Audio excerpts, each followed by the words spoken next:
Good question here from Left is Best. I haven't been following the situation in Chile super closely, but I mean, I have been following Boric from a geopolitical perspective, as in what Gabriel Boric, the recently elected sort of social democratic leader of Chile, has been talking about. And you say, how can they afford further failures moving forward? I think at a minimum, indigenous representation in all levels of government is a must.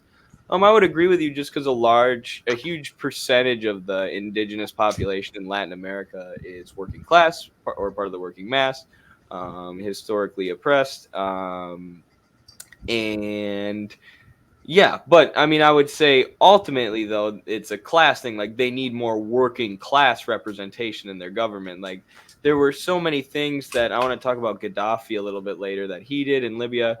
There's so many things that Venezuela and the Bolivarian Revolution, though, have done to increase worker democracy, to like bring these decentralized sort of, to use a more anarchist word, I guess, but forms of power. I guess that could be a communist word too, but these decentralized forms of popular government to where people can be making the decisions, and so like even say crafting a constitution that's exactly in their image, they would have more say in what the constitution actually looks like, rather than having some social democratic, environmentalist sort of hipster-esque politicians, whom are better than the right-wing fascists they were running against, which is why we supported them during the elections. But having them write up a constitution and then offer it to the people.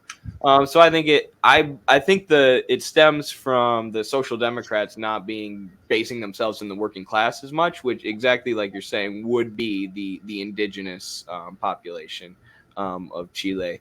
Um, so which is what like the Bolivarian Revolution has done so successfully. When you had the first, indigenous presidents, with Chavez and Maduro. So. Do you Right. want to take a stab at this one, Carlos? I'm sure you'll have a better answer than me. Uh, I've not been following extremely closely, but I have been following it a bit, and I know that the Constitution, The voters rejected it. Sorry, I should have explained what happened. I right, thought I brought this up. the Constitution was quite progressive.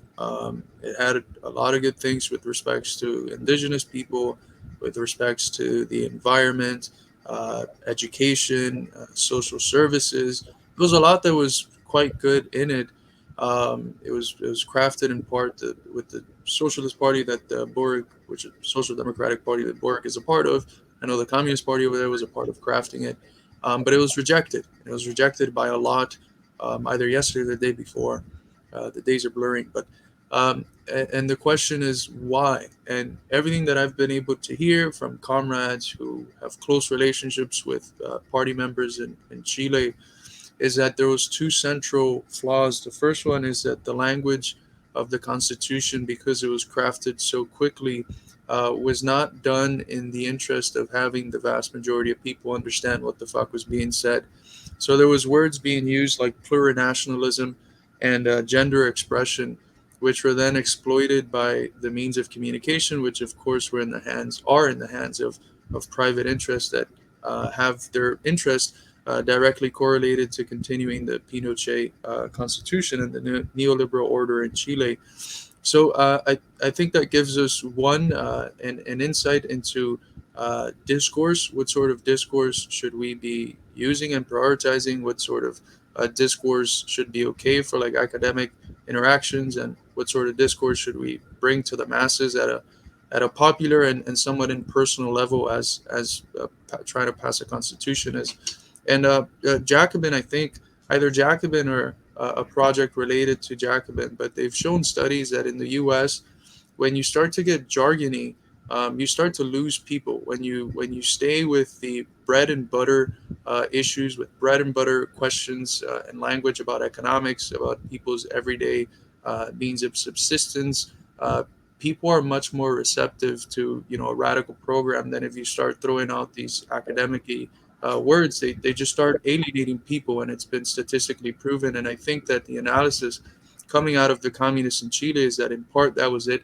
But in another part, I think it's important to emphasize something that you and I, Eddie, have written about in the past, which is the state, right? The state, and thinking about the state in a Gramscian form as an integral state, as something that contains not just the apparatuses of domination and of political governance, but also the apparatuses of civil society, the media, the means of communication.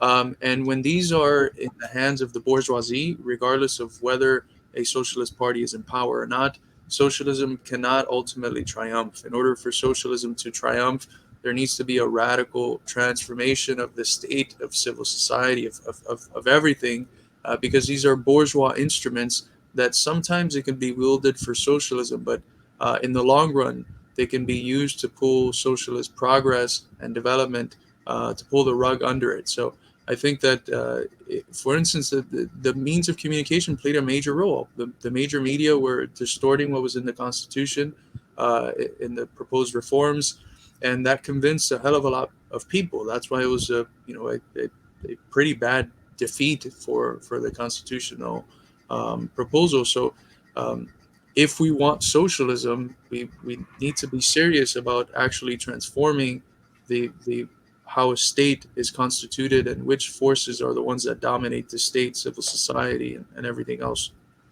Right, and like I said, Boric is ultimately from the educated middle class social democrat, anti Cuba, anti Nicaragua, their dictatorships.